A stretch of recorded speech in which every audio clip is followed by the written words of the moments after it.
कैसे हैं आप लोग? आई होप आप सब बहुत अच्छे से होंगे और बहुत अच्छे से पढ़ाई कर रहे होंगे। ठीक है, तो आज हम क्या पढ़ने वाले हैं? आज हम एक्सरसाइज 3.1 से क्वेश्चन नंबर 1 स्टार्ट करने वाले हैं। तो जिन लोगों ने पहली क्लास नहीं देखी है चैप्टर 3 की, तो आप लोग वो इंट्रोडक्शन क्लास देख लीजिए, जिससे कि आपका आज का क्लास बहुत अच्छे से आपको समझ में आ सके।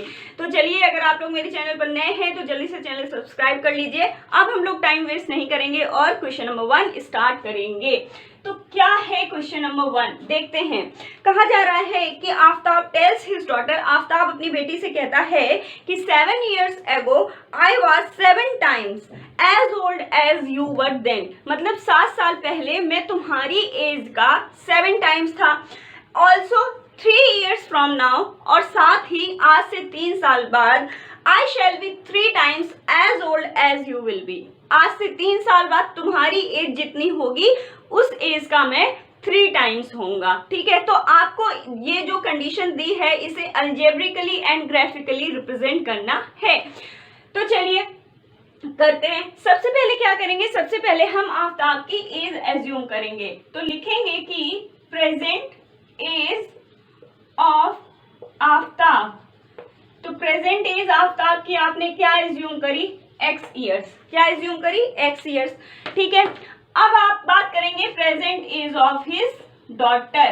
Present age of his daughter. तो ठीक है, अब देखिए ये 2 वेरिएबल वाला चैप्टर है, तो आपको 2 वेरिएबल्स अलग अलग एज्यूम करने पड़ेंगे। तो ये तो हो गई प्रेजेंट एज की बात। अब बात करते हैं 7 साल पहले। एक बात बताइए, अगर आज आप 17 ईयर्स के हैं तो 7 साल पहले आप आपकी एज क्या रही होगी? 17 से 7 कम कर देंगे तो 10 ईयर्स आपको पता चल जाएगा। वैसे ही यहाँ पर करना है, इनके साथ भी आपको नाइंसाफी नहीं करनी है, यही काम करना है। ठीक है, तो 7 years ago की बात करते हैं, तो आफ्ताब 7 साल पहले कितनी एज का रहा होगा? इसकी जो प्रेजेंट एज है उसमें से 7 कम कर दीजिए, तो ये 7 years ago की हो गई। सिमिलरली वही काम आपको उसकी बेटी के साथ करना है कि बेटी की एज से भी 7 years कम कर दीजिए, तो बेटी की एज हो गई 7 years पहले वाली। लेकिन क्या इन्होंने कहा था कि ये जो आफ्ताब की एज है वो बेटी की एज का 7 टाइम्स है, तो आपको बेटी की एज में 7 से मल्टीप्लाई कर देना है। अब इसको आप सॉल्व कर लीजिए। x - 7 is equal to 7y। 7 का -7 से मल्टीप्लाई करेंगे, क्या आएगा? -49 आएगा। इसको सही लेफ्ट हैंड साइड पर ले आइए ये। तो x - 7 - 7y + 49 is equal to 0। ठीक है, अब एक काम कर सकते हैं कि x - 7y, 49 पॉजिटिव है, 7 नेगेटिव है। एक पॉजिटिव एक नेगेटिव हमेशा क्या होता है? सब्ट्रैक्शन होता है। तो बड़े नंबर से छोटा नंबर आप सब्ट्रैक्ट करेंगे तो आपको 42 मिलेगा। ठीक है, और बड़ा नंबर पॉजिटिव है तो पॉजिटिव साइन ही आना है। तो ये हो गया आपका इक्वेशन 1। इसको आप इस तरीके से x - 7y is equal to -42 भी लिख सकते हैं। चाहे ये लिख लीजिए इक्वेशन 1, चाहे ये लिख लीजिए इक्वेशन 1, कोई फर्क नहीं पड़ेगा। तो ये बात हो गई 7 साल पहले वाली। अब बात करते हैं 3 years hence, यानी कि आज से 3 साल बाद की बात होगी। तो अब आज से 3 साल बाद आप कितने के होंगे? 17 years के हैं, 3 साल ऐड कर दीजिए, 20 के हो जाएंगे। तो इस बेचारे के साथ भी यही कर दीजिए। क्या करेंगे? इसकी एज में भी आप x + 3 कर देंगे। ठीक है, और वही काम बेटी की एज में y + 3 कर देंगे। ठीक है, पर इन्होंने कहा था कि ये जो एज है वो बेटी की एज का 3 टाइम्स है, यानी कि आपको बेटी की एज में 3 से मल्टीप्लाई करना पड़ेगा। ठीक है, तो इसको लिखेंगे x + 3 is equal to 3y + 9। x + 3 left hand side पर पॉजिटिव वाले नंबर निगेटिव हो जाएंगे, 0। ठीक है, अब क्या होगा? x - 3y। अब देखिए 3 पॉजिटिव है, 9 नेगेटिव है। एक पॉजिटिव एक नेगेटिव क्या होगा? सब्ट्रैक्शन होगा। ठीक है, तो बड़े नंबर से छोटा नंबर सब्ट्रैक्ट करेंगे तो आपको 9 से 3 सब्ट्रैक्ट करने पर मिलेगा 6, लेकिन बड़ा नंबर निगेटिव है इसलिए आंसर आपको नेगेटिव ही मिलेगा। ठीक है, तो ये हो गया आपका इक्वेशन 2। इसको ठीक है, तो ये हमारे यहाँ पर अलजेब्रिकल रिप्रेजेंटेशन पूरा हुआ। अब आपको ये जो इक्वेशन 2 है इसके नीचे एक ये लाइन जो मैं यहाँ पर लिख रही हूँ, क्योंकि मेरे पास स्पेस नहीं है, आपके पास तो है ना, तो आप इक्वेशन 2 के नीचे लिखेंगे कि दिस इज, ये बात आपको कहाँ लिखनी है, ये बात आपको इक्वेशन 2 के नीचे लिखनी है। तो यहाँ पर हमने अलजेब्रिकल रिप्रेजेंटेशन पूरा कर लिया। अब मुझे इसका ग्राफिकल रिप्रेजेंटेशन करना है, तो उसके लिए आपको मुझे स्पेस देना पड़ेगा। तो उसके लिए आप जल्दी से इसका स्क्रीनशॉट ले लीजिए या नोट डाउन कर लीजिए सो दैट मैं इसको रब कर सकूं। देखिए, अब इसका ग्राफिकल रिप्रेजेंटेशन करने के लिए हमें क्या करना पड़ेगा, ये जो इक्वेशन 1 इक्वेशन 2 है या लाइन 1 लाइन 2 है, इनके हमें कोऑर्डिनेट्स चाहिए, यानी कि सॉल्यूशन चाहिए। तो सॉल्यूशन आप कैसे निकालेंगे, एक्स एंड वाई की दो दो वैल्यूज आपको एज्यूम करनी पड़ेंगी। तो बात करते हैं सबसे पहले लाइन 1 की। तो ऑन सॉल्विंग लाइन 1 को सॉल्व करते हैं, तो क्या है, x minus 7y is equals to minus 42। तो x की आप कोई वैल्यू एज्यूम कर लीजिए। मैं लिखती हूं कि when x is equals to 0, मैंने x की क्या वैल्यू एज्यूम करी, 0। तो जब आपने x 0 लिखा तो क्या होगा, 0 minus 7y is equals to minus 42। ये हो जाएगा minus 7y is equals to minus 42, minus minus दोनों साइड है तो कैंसिल हो जाएगा। y की वैल्यू आ जाएगी, 42 को डिवाइड कर देंगे 7 से, तो क्या आएगी y की वैल्यू आएगी 6। ठीक है, तो आपको क्या मिला, जब x 0 था तो y 6 था। ठीक है, अब बात करते हैं सेकेंड वैल्यू की। तो आप क्या एज्यूम करेंगे, कुछ भी आप ले सकते हैं। मैं मान लेती हूँ कि y 5 है, y क्या है, 5 है। तो आप क्या करेंगे, x minus 7 into 5 is equals to minus 42। तो x minus 35 is equals to minus 42। ठीक है, तो x is equals to minus 45 plus 35। एक पॉजिटिव एक नेगेटिव, क्या होगा, सब्ट्रैक्शन होगा। तो 42 बड़ी वैल्यू से छोटी वैल्यू आप सब्ट्रैक्ट करेंगे, तो 42 से 35 सब्ट्रैक्ट करेंगे, क्या मिलेगा, 7। लेकिन बड़ी वैल्यू नेगेटिव है इसलिए माइनस 7 आएगा।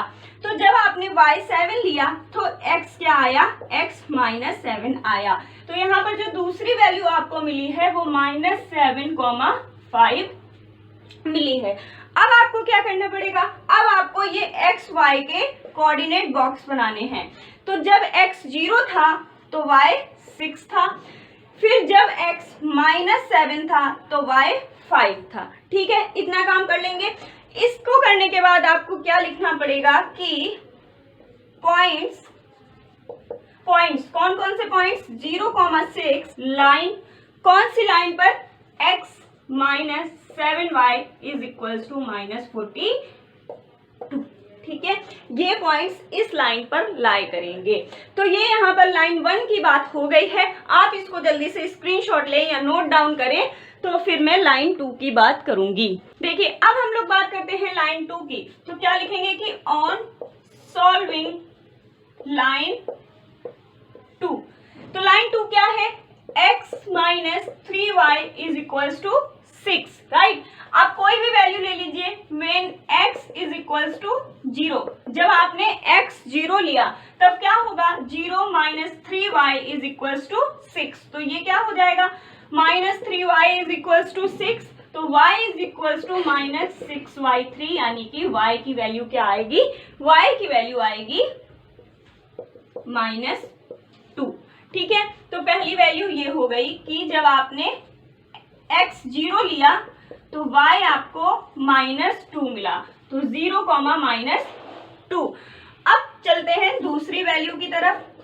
तो इस बार क्या करिए, y 0 ले लीजिए, कुछ भी ले सकते हैं, जरूरी नहीं है कि मेरी लिखी हुई वैल्यू ले, जो वैल्यू इनको सेटिस्फाई कर जाए आप वो ले सकते हैं। तो क्या हो जाएगा, x minus 3 into 0 is equals to 6। तो 3 इंटू 0 तो 0 ही हो जाएगा, तो x इज इक्वल्स टू 6 आएगा। ठीक है, x क्या आया, x 6 आया।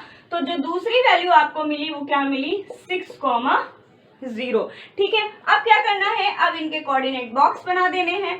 तो जब आपने x 0 लिया तो y आपको माइनस 2 मिला, फिर जब आपने s 6 लिया तो y आपको 0 मिला। ठीक है, अब वही एक लाइन यहाँ पर लिख देनी है कि these points will lie on the line x minus 3y is equals to 6। ठीक है, ये आपको यहाँ पर लिख देना है। तो ये हम पॉइंट्स मिल गए। अब क्या करेंगे, अब इनका ग्राफ बनाएंगे। तो ग्राफ बनाने के लिए आप जल्दी से इसको नोट डाउन करें, तो मैं रब करूं और फिर ग्राफ बनाते हैं। ठीक है, तो अब हम लोग इन पॉइंट्स को बनाने की कोशिश करेंगे। तो पहले लाइन 1 की बात करेंगे। लाइन 1 क्या है, 0,6, यानी कि x एक्सिस पर आपको 0 चलना है और y एक्सिस पर 6। तो 0 तो ये है और y एक्सिस पर 6 ये है। तो ये वाला जो पॉइंट हो गया वो हो गया 0,6। अब फिर चलना है -7,5, यानी कि y एक्सिस पर x एक्सिस पर आप -7 जाएंगे। तो x एक्सिस पर -7 ये है, फिर y एक्सिस पर आप 5 जाएंगे। तो y एक्सिस पर 5, इसके सामने ये बनेगा। ठीक है, तो ये देखो, ये 5 और ये 7। ठीक, तो ये वाला जो पॉइंट हो गया वो हो गया -7,5। अब क्या करना है, अब इन दोनों पॉइंट्स को आपको ज्वाइन कर देना है। ये हो गया, तो ये हो गई आपकी लाइन 1। लाइन 1 क्या थी, x minus 7y is equals to -42। ठीक है, अब चलते हैं लाइन 2 की तरफ। तो x एक्सिस पर 0 और y एक्सिस पर -2। तो 0 तो ये है और -2 y एक्सिस पर ये है, यानी कि ये वाला पॉइंट जो हो गया वो हो गया 0,-2। फिर x एक्सिस पर 6, तो x एक्सिस पर 6 ये और 0 भी यही रहेगा। तो ये वाला पॉइंट क्या हो गया, ये वाला पॉइंट हो गया 6,0। बस इनको भी आप मिला, तो ये हो गई आपकी लाइन 2। तो लाइन 2 क्या है, लाइन 2 है x minus 3y is equals to 6। तो क्या है, ये है इस क्वेश्चन के लिए ग्राफिकल रिप्रेजेंटेशन। ठीक है, तो उम्मीद करती हूँ कि अच्छे से समझ में आ गया होगा ये पूरा क्वेश्चन, आपको कोई प्रॉब्लम आपको नहीं है।